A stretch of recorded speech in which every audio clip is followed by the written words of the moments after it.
Some people are thrown away because they're worthless. Others, because they're too dangerous to keep. The alley behind the diner smelled like old grease and rain-soaked cardboard, the kind of place most people passed without a second glance. But Sarah Mitchell didn't have that luxury. She stepped carefully around a cracked milk crate, her worn sneakers damp from the thin layer of water that hadn't drained since yesterday's storm. The neon sign above the back door flickering in uneven pulses that painted everything in tired shades of red and white. Her shift had ended 40 minutes ago, but the manager had made her stay late again, unpaid, as usual, and the weight of it all pressed down on her shoulders as she dragged the last black trash bag toward the dumpster, her mind already racing ahead to rent due in 4 days and the quiet apartment where her 6-year-old son was asleep on the couch, probably still clutching the cheap stuffed dinosaur she'd bought from a discount bin. She adjusted her grip and lifted the heavy lid of the dumpster with a metallic groan, the smell hitting harder. This time, sharper, sour, but something underneath it made her pause, a sound, faint, almost swallowed by the hum of the city. Sarah froze, her breath catching as she listened again. There it was, not the scurry of rats or the shifting of trash, something slower, uneven, like someone trying to breathe through pain. Her first instinct told her to drop the lid and walk away. This wasn't her problem. Nothing good ever waited inside a place like this. But her feet didn't move. Instead, she leaned closer, her fingers tightening on the cold metal edge, and pushed the lid higher. The flickering light reached inside just enough to reveal a shape that didn't belong among discarded boxes and torn plastic. A man, half buried under garbage bags, his dark coat soaked and stained, his face pale against the shadows, his chest rising just barely, as if each breath cost him something. Sarah's heart pounded, loud enough to drown out the city for a second. This wasn't just trouble. This was the kind of trouble people warned about on the news, the kind that followed you home and didn't leave. She swallowed hard, glancing over her shoulder at the empty alley. No footsteps, no voices, just the distant sound of traffic and the buzz of electricity overhead. When her eyes returned to him, his had opened, dark, sharp, far too aware for someone in his condition. They locked onto hers with a focus that didn't match the weakness of his body. And for a second, everything stilled. Sarah felt it, that strange shift in the air, like standing too close to a storm you couldn't see yet. He didn't speak, didn't move. But something in that gaze made it clear he understood exactly where he was and exactly who had found him. And somehow, that made it worse. She took a step back, her mind scrambling for a reason to leave, to pretend she hadn't seen anything. But then she thought of her son, of the way he asked why some people didn't get help when they needed it, of the way he still believed the world could be kind. And that belief, fragile as it was, held her in place longer than logic ever could. Sarah exhaled slowly, her decision forming before she could fully argue against it. She climbed up onto the edge, ignoring the protest of her tired muscles, and reached down, her hands shaking as she pulled away the heavy bags covering him. Up close, the details were clearer, the cut of his coat too precise, the faint scent of something expensive beneath the grime, the controlled stillness in his expression even now. This wasn't a man who belonged in a place like this, and that realization made her hesitate one last time. But it was already too late for hesitation. She slipped her arm under his shoulder, bracing herself as she tried to lift him, his weight heavier than she expected, solid, unyielding. But he didn't resist, didn't help either, just watched her with those same unreadable eyes. And as Sarah struggled to pull him out of the dumpster and into the dim light of the alley, one thought pressed itself into her mind with quiet certainty. She hadn't just found a man that night. She had brought something dangerous back into her life, and there was no putting it back where it came from. Bringing a stranger home is how lives fall apart, not how they begin. The hallway outside Sarah Mitchell's apartment was dim and narrow, the overhead bulb buzzing faintly as she struggled to support Daniel Hayes's weight against her shoulder. Each step up the 3 flights of stairs slow and uneven, her arms burning from the effort while his body remained heavy and uncooperative, yet not entirely limp. There was tension there, a controlled stillness that made it feel less like she was carrying an unconscious man and more like she was guiding something that could stand on its own if it chose to. His shoes scraped lightly against the worn steps, leaving faint streaks of moisture behind. and Sarah found herself holding her breath every time a floorboard creaked, half expecting a door to open, a voice to question what she was doing. But the building remained silent, wrapped in the kind of quiet that came from people too tired or too careful to get involved. When she finally reached her door, her hands trembled as she fumbled for the keys, the metal slipping once before she managed to unlock it, the familiar click sounding louder than it should have. She pushed the door open with her shoulder and guided him inside. The small apartment greeted her with the soft hum of an old refrigerator and the faint glow of a single lamp left on in the corner. Her son lay curled on the couch, exactly where she had left him, his small chest rising and falling in steady rhythm. One arm wrapped around the worn green dinosaur, completely unaware of the shift that had just entered their world. Sarah moved quickly, easing Daniel down onto the only chair sturdy enough to hold him, her breath coming fast as she stepped back, her heart still racing. The distance gave her a moment to really see him under proper light, the details sharper now, the cut of his clothing unmistakably expensive even beneath the dirt, the faint line of a scar near his temple, the way his hands rested loosely but not carelessly, like someone who never truly let go of control. She swallowed, her instincts warning her again, louder this time, but it was too late to turn back. She grabbed a clean towel from the small kitchen and a bowl of warm water, her movements automatic, grounded in necessity rather than comfort. As she knelt beside him, she noticed his eyes were open again, watching her, not confused, not disoriented, just watching, as if assessing every movement she made. Sarah hesitated for a fraction of a second before reaching out, her fingers brushing against his sleeve as she began to clean away the grime. Careful, deliberate, avoiding anything that might cause further harm.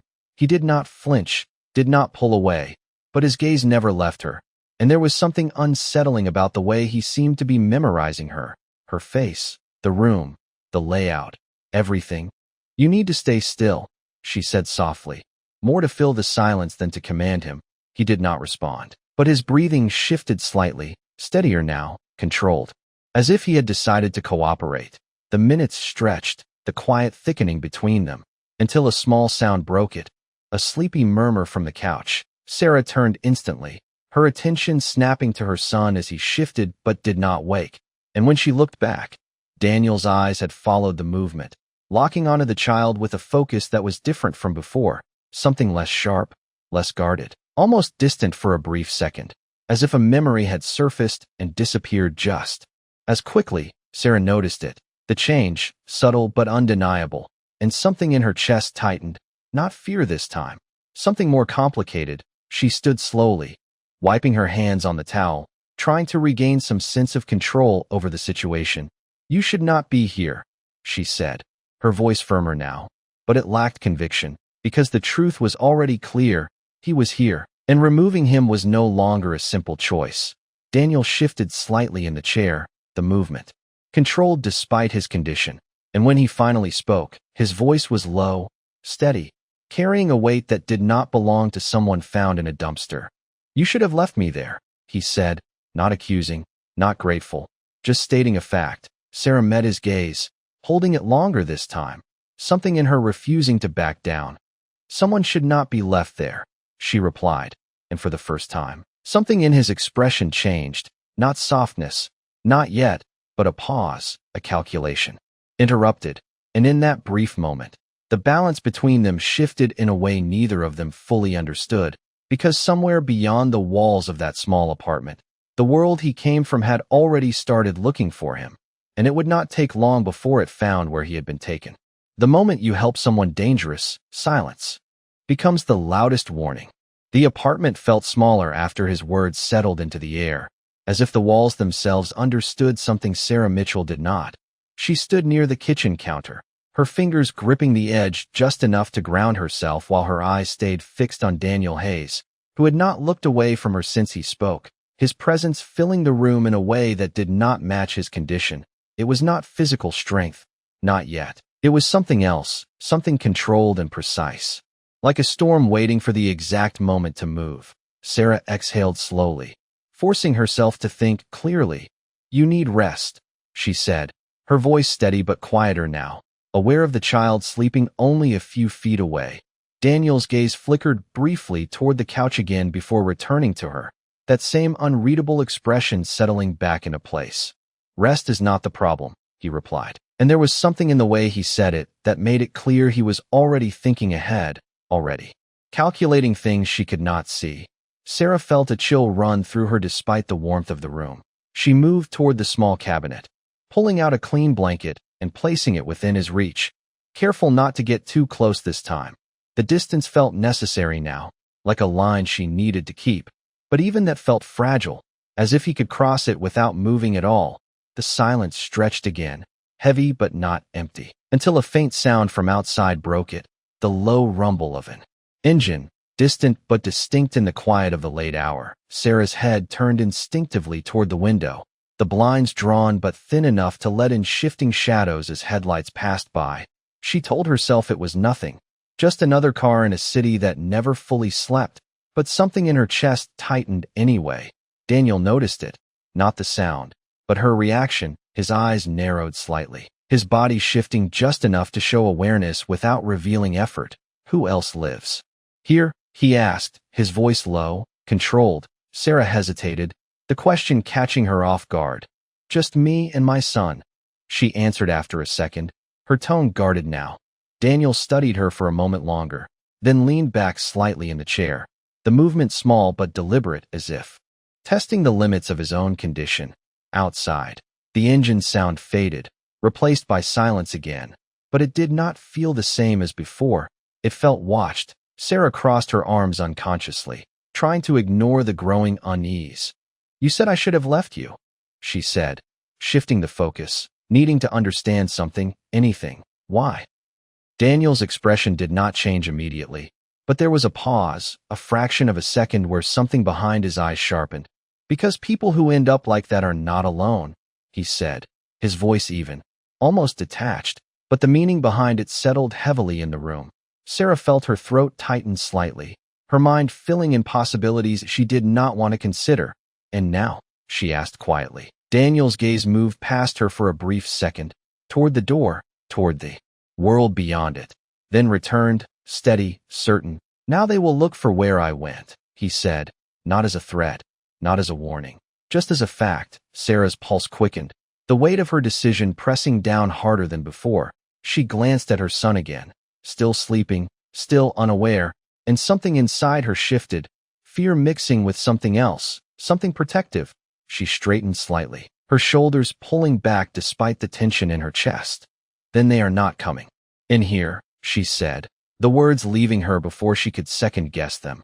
Daniel watched her closely, and for the first time, there was the faintest hint of something unexpected in his expression, not surprise exactly, but recognition, as if he had just understood something about her that he had not expected to find.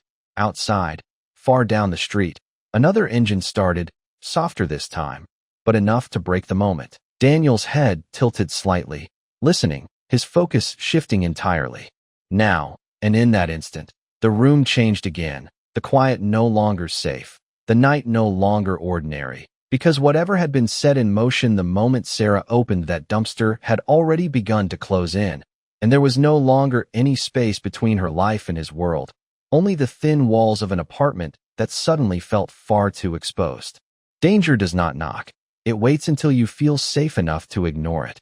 The quiet inside the apartment stretched thinner with every passing second, as if the air itself had become fragile. Sarah Mitchell stood near the window now, her fingers barely touching the edge of the blinds, resisting the urge to pull them aside and look, because something in her told her that seeing would make it real, and real meant there was no going back. Behind her, Daniel Hayes had gone completely still, not the stillness of exhaustion, but the kind that came from listening, calculating, every sense tuned to something beyond the walls. His head slightly tilted, his breathing slow and controlled, as if conserving energy for a moment that had not yet arrived. Sarah could feel it without understanding it, that shift, that invisible line crossing from uncertainty into something far more defined. What is it? She asked quietly, her voice steady but softer now. Daniel did not answer immediately. His eyes focused somewhere beyond her, beyond the room, as if mapping out distances and possibilities in silence. Then he spoke, low and certain. They are closer than they should be. The words landed without urgency but carried weight. Sarah felt her stomach tighten, her mind racing through what that meant. How close was close? How fast could something like this move? She swallowed, forcing herself to stay calm. "You said they would look," she replied, her voice barely above a whisper. "You did not say how fast." Daniel's gaze finally returned to her, steady, assessing, and for a brief moment, something like regret flickered beneath the surface, not for himself, but for the situation she had been pulled into. "Speed is the only thing that keeps men like that alive," he said, his tone even. Sarah exhaled slowly, her eyes drifting again to the couch where her son still slept, untouched by the tension filling the room. And something inside her shifted again, not fear this time, something firmer, more grounded. She straightened slightly, her voice gaining strength despite the uncertainty pressing in. "Then we do not wait," she said. Daniel watched her, that same unreadable expression returning. But there was a pause, a fraction of a second where her words seemed to register differently than he expected. "This is not your situation to control," he replied, not harsh, but definitive. Sarah shook her head almost immediately, her grip tightening on the edge of the counter behind her. "It became mine the moment I brought you here," she said, her voice quiet but unyielding. The words hung between them, and for a moment, neither moved, neither spoke, the weight of reality settling into place. Outside, a car slowed, the sound subtle but deliberate, tires rolling over damp pavement, then stopping, not directly in front of the building, but close enough to feel intentional. Sarah's breath caught, her body going still as her instincts sharpened. Daniel noticed the change instantly, his posture shifting just enough to show readiness despite his condition, his eyes narrowing slightly, tracking the direction of the sound without needing to see it. "Lights," he said quietly. Sarah blinked, the word taking a second to process before she moved, crossing the room quickly and switching off the lamp. The apartment falling into a softer darkness, lit only by the faint glow of the street filtering through the blinds. The shadows deepened, stretching across the walls and floor, turning the small space into something unfamiliar, something tense. Sarah stood there for a moment, her heart pounding in her chest, every sound amplified. The hum of the refrigerator, the faint creak of the building settling. Even her own breathing felt too loud. Daniel rose slightly from the chair, not fully standing, but enough to change his position, his movements controlled, efficient, conserving strength while preparing for what might come next. He did not rush, did not panic, and that calm carried something heavier than fear. It carried certainty. Sarah watched him, realizing in that moment that whatever world he came from, this was not new to him. This was routine, and that realization made everything feel more real, more immediate, because it meant this was not a possibility. It was a pattern, and patterns repeated. Outside, a car door closed softly, not slammed, not hurried, just closed with quiet precision. Sarah's pulse spiked, her eyes moving toward the door instinctively. Daniel's gaze followed, sharper now, more focused, and in that silence, thick and unbroken, the truth settled fully into place. They were no longer waiting for danger to arrive. It was already there, just beyond the thin barrier of a door that suddenly felt far too fragile to hold it back. The most dangerous moment is not when someone breaks in. It is when they already know you are inside. The silence after the car door closed did not feel empty. It felt occupied, like something unseen had stepped into the space just outside and was waiting. Sarah Mitchell stood frozen near the wall, her eyes locked on the front door as if she could see through it, her heartbeat loud in her ears, each second stretching longer than the last. Beside her, Daniel Hayes had shifted again, his posture no longer passive, no longer recovering, but poised, controlled, every movement deliberate despite the strain it clearly cost him. He angled himself slightly between Sarah and the door without making it obvious, a subtle repositioning that spoke more than words ever could. Sarah noticed it, the instinct behind it, and something in her chest tightened, not fear this time, something steadier, something that made her stand her ground instead of stepping back. A faint sound followed, not a knock, not yet, just the soft weight of footsteps in the hallway, slow, measured, stopping just outside the apartment. Sarah's breath caught, her mind racing. every instinct telling her to wake her son, to run, to do something, but her body refused to move. Held in place by the tension in the air, Daniel's gaze flickered toward her for a brief second, sharp and focused. "Do not open it," he said quietly, his voice low but absolute. Sarah nodded once, barely, her eyes never leaving the door. The handle remained still, untouched, but the presence on the other side was undeniable now, the kind that did not need to announce itself loudly to be felt. Seconds passed. Then a soft knock came, controlled, almost polite, the sound sending a chill through the room. It was not the knock of someone unsure. It was the knock of someone who already knew the answer would come eventually. Sarah swallowed, her throat dry, her hands curling slightly at her sides. "They know you are here," she whispered, more to herself than to him. Daniel did not respond immediately, his attention fixed entirely on the door, his breathing steady, unshaken. "They are confirming it," he said after a moment, his tone calm, analytical, as if this were a situation he had rehearsed 100 times before. The knock came again, slightly firmer this time, not aggressive, just patient. Sarah's mind raced through possibilities, calling the police, staying silent, pretending no one was home, but none of them felt real. None of them felt like they would change what was already happening. On the couch, her son shifted again, letting out a small sleepy sound, and that was enough to break something inside her.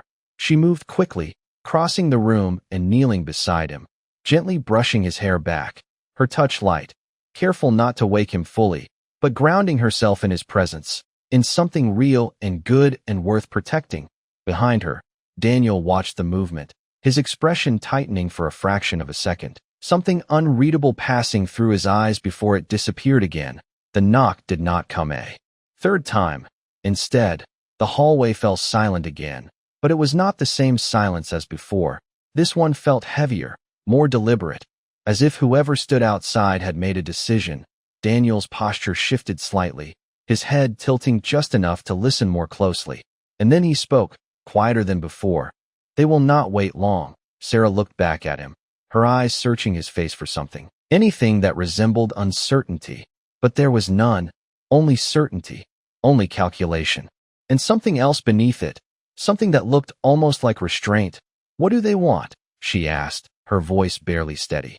Daniel held her gaze for a moment, and in that moment, the truth was clear even before he spoke. "They want to know if you are part of this," he said. Sarah felt the weight of those words settle over her, heavy and unrelenting, because the answer, whether she admitted it or not, had already been decided the moment she chose not to walk away. Outside, a faint shift of movement echoed again, subtle but unmistakable, and the realization settled fully into place. This was no longer about whether danger would enter her life.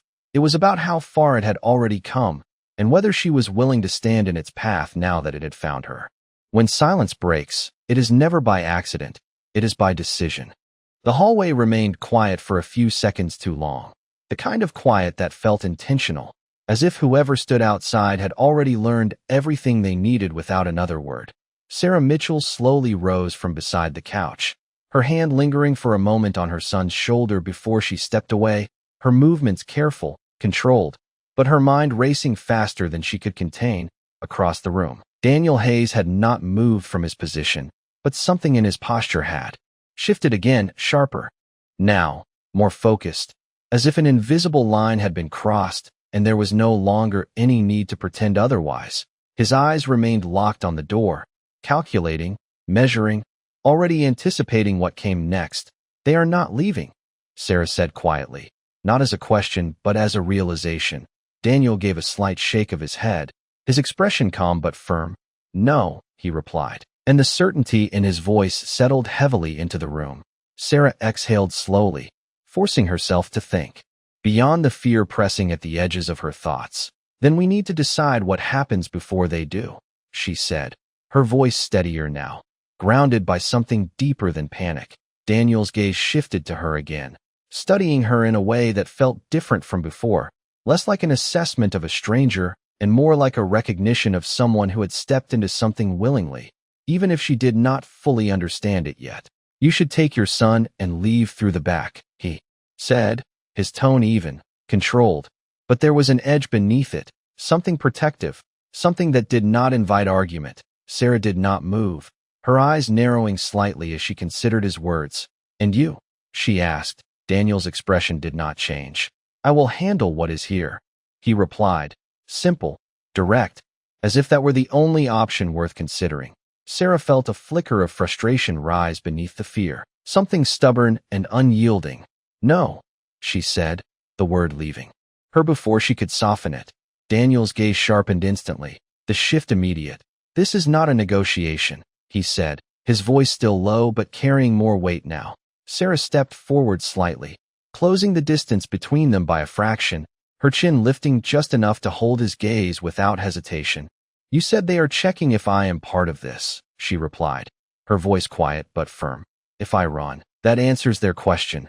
The logic settled between them, undeniable. Daniel did not respond immediately, but something in his expression changed again, a subtle pause, a recalibration, as if her words had forced him to adjust a plan he had already set in motion.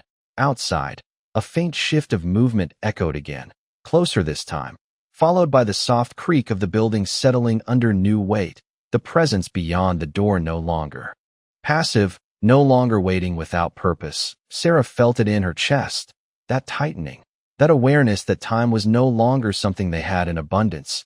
Daniel straightened slightly despite the strain it clearly caused, his control tightening around every movement, every breath measured. "Then you stay behind me," he said finally, the words quiet but absolute. Not a request, not a suggestion. Sarah held his gaze for a moment longer, then gave a single nod, not out of submission, but understanding, because whatever came next, there was no version of it where she could step outside of it entirely. The choice had already been made. The moment she refused to walk away, outside, the sound came again, not a knock this time, but something softer, closer to the door, like a presence shifting just beyond it. And in that fragile space between action and consequence, the apartment seemed to hold its breath, as if even the walls understood that whatever happened next would not just change the night, it would change everything that came after. The door only stays closed as long as both sides agree. The air inside the apartment tightened into something almost visible, like pressure building before a storm breaks. Sarah Mitchell stood just behind Daniel Hayes now, close enough to feel the controlled rise and fall of his breathing, steady despite everything, while her own pulse raced unevenly in her chest, every sound amplified, every second stretched thin. The faint shift outside the door came again, closer this time, followed by a soft scrape, not forced, not rushed, but deliberate, like someone testing the boundary without crossing it yet. Daniel's gaze remained fixed on the door, sharp and unwavering, his body angled slightly forward now, no longer conserving energy but preparing to act. And there was something different in the way he held himself, something that made the small apartment feel even smaller, as if his presence alone had changed the scale of the room. Sarah noticed it, the shift from survival to control, subtle but undeniable, and it made her chest tighten with a realization she could not ignore. He was not afraid of what stood outside. He was calculating it, measuring it, deciding how it would end.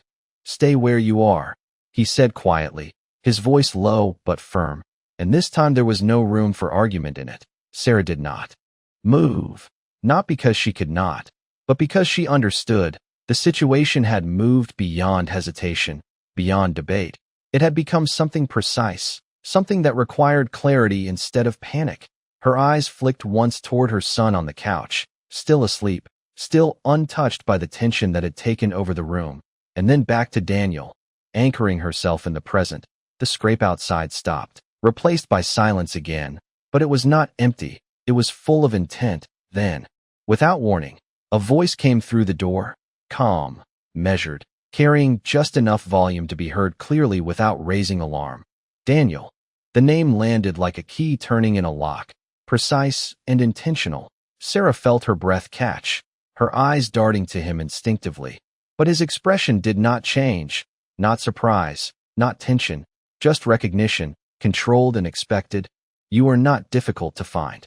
The voice continued, almost conversational, as if this were a scheduled meeting instead of something far more dangerous. Daniel's jaw tightened slightly, the only visible reaction, but even that was brief. gone as quickly as it appeared. Sarah felt the weight of the moment settle deeper, the realization that whoever stood outside did not just suspect, they knew, and that knowledge changed everything. Daniel stepped forward, not toward the door, but just enough to shift his position fully between it and Sarah. His movement deliberate, controlled, claiming space. Without drawing attention to it. "Do not speak," he said quietly, not looking back, and Sarah nodded even though he could not see it, her hands curling slightly at her sides as she held her breath.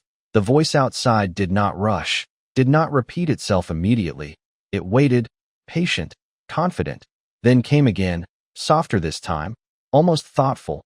"This does not need to become complicated," it said, the tone even, almost reasonable, as if offering a solution rather than a threat. Daniel's eyes narrowed slightly, his focus sharpening, and when he finally spoke, his voice matched the calm outside, low, controlled, carrying its own weight. "Then leave," he said, simple, direct, no hesitation. The silence that followed felt heavier than before, as if the words had shifted something on the other side. Sarah's pulse pounded in her ears, her body tense, waiting for something louder, something immediate, but instead, the voice returned, quieter, but with a subtle change, something colder. "Beneath the surface, you know that is not how this works," it said, and in that moment, the fragile boundary between inside and outside felt thinner than ever, as if the door itself were no longer enough to separate the two worlds pressing against each other. Daniel did not respond again, but the stillness in his posture changed, tightening, focusing, the calm before action, and Sarah understood then, not in words, not in logic, but in instinct. Whatever happened next would not be avoided, only faced, and there was no longer any question of whether she was part of it, only how far she was willing to stand inside it now that it had found her. The moment someone says your name like they own it, the situation has already changed. A pause, longer this time, not hesitation, but recalculation, the kind that came from encountering something unexpected, something that did not follow the pattern it was supposed to. The hallway remained quiet, but the absence of sound felt intentional, as if every movement had been paused to reassess. Daniel did not move, did not shift. He held his position with a stillness that was not passive, but controlled, every second reinforcing the boundary he had just drawn. Sarah realized then that this was not just about strength, it was about certainty, about knowing exactly where the line was and refusing to step back from it. Her eyes flicked once toward her son, still asleep, still untouched, and something inside her settled, a quiet resolve forming beneath the fear. Outside, the voice returned again, softer now, almost thoughtful, but carrying a new weight beneath it. "You are protecting something," it said, not as a question, but as an observation. Daniel's expression did not change, but the silence that followed his lack of response said more than words could. Sarah felt her pulse spike again, the realization cutting through her like a sudden shift in temperature. They were not just looking for him anymore. They were understanding the situation, adapting to it. And that made everything more dangerous in a way she could not fully explain. Daniel spoke again, his voice quieter this time, but no less firm. "You already know what you came for," he said, and there was something final in the way he said it, something that closed the space for further discussion. Outside, the silence returned, but it was different now, not probing, not testing, but deciding, the kind of silence that came just before something changed. Sarah held her breath without realizing it, every sense heightened, every instinct on edge, and then, slowly, the sound of footsteps began to move away from the door, not rushed, not abrupt, but deliberate, measured, the presence retreating down the hallway with the same quiet precision it had arrived with. Sarah did not move, did not speak, her body still locked in place as she listened, the sound fading, step by step, until it disappeared completely, the building settling back into its normal quiet. But it did not feel the same, not anymore, because something had been left behind, not physically, but in the space between what had happened and what it meant. Daniel remained still for a moment longer, his gaze fixed on the door as if confirming what his instincts already knew. Then, slowly, his posture shifted, not relaxing, but recalibrating, the tension adjusting rather than fading. Sarah finally exhaled, the breath leaving her in a slow release she had not realized she was holding. But the relief did not come with it, only a deeper understanding. Because if they had been able to walk away that easily, it was not because the danger was gone. It was because something larger had just begun, and for the first time since she had opened that dumpster, Sarah understood that this was not a moment that would pass. It was a path she had already stepped onto, and there was no turning back from it now. When danger walks away quietly, it is not leaving, it is remembering. The apartment did not return to normal after the footsteps faded. It only became quieter in a way that felt unnatural, as if the silence itself had weight now, pressing into every corner of the room. Sarah Mitchell remained standing behind Daniel Hayes, her body still tense, her eyes fixed on the door even though nothing moved beyond it anymore, her mind trying to catch up with what had just happened. But there was no clear ending to hold on to, only a lingering sense that something had shifted, far beyond her understanding. Daniel did not turn immediately, his gaze still locked on the door, his posture steady, controlled, as if he were waiting for something else, something unseen, to confirm what his instincts already told him. Seconds passed, then more, until finally, slowly, he stepped back, the movement subtle but deliberate, not a sign of relief, but of recalibration. Sarah exhaled quietly, her shoulders lowering just slightly, but the tension did not leave her, it settled deeper, becoming something quieter, more permanent. "They left," she said, her voice low, almost uncertain, as if saying it out loud might make it true. Daniel turned his head just enough to glance at her, his expression unchanged, his eyes still sharp, still aware. "No," he said calmly. "They learned." The words settled between them, heavier than anything that had come before. Sarah felt a chill run through her, her gaze drifting instinctively toward her son, still asleep, still safe for now. And something inside her tightened, a protective instinct stronger than the fear, stronger than the uncertainty. "What happens now?" she asked, her voice steadier than she felt. Daniel watched her for a moment, really watched her, as if measuring something deeper than the situation, something about her resolve, her refusal to step back even when given the chance. Then he shifted his weight slightly, the controlled movement revealing the strain he had been holding back. But it did not weaken his presence. If anything, it made it more focused, more deliberate.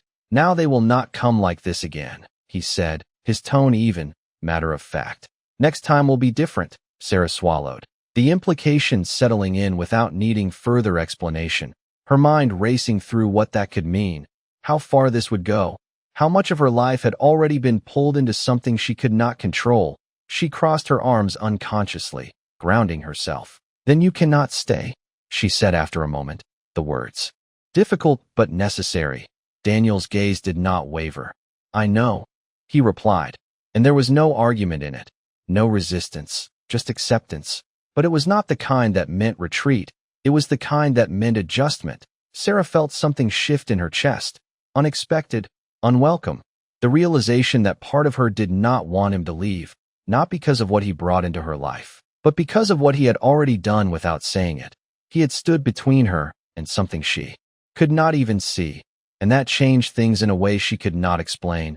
Daniel took a step toward the door, his movement controlled, precise, but he stopped before reaching it, his attention shifting again, not outward this time, but inward, toward the room, toward her, toward the small figure sleeping on the couch. His gaze lingered there for a brief second, something unreadable passing through his expression. Then he turned back to Sarah, and for the first time since she had found him, there was something different in the way he looked at her, not assessment, not calculation, but recognition. "You made a choice," he said quietly. Sarah held his gaze, her chin lifting slightly. "So did you," she replied, the words leaving her without hesitation. The silence that followed was not tense, not heavy, but something else, something quieter, deeper, as if an understanding had formed between them without needing to be spoken further. Outside, the city moved on, distant traffic, faint lights passing by, life continuing as if nothing had changed. But inside the apartment, everything had shifted.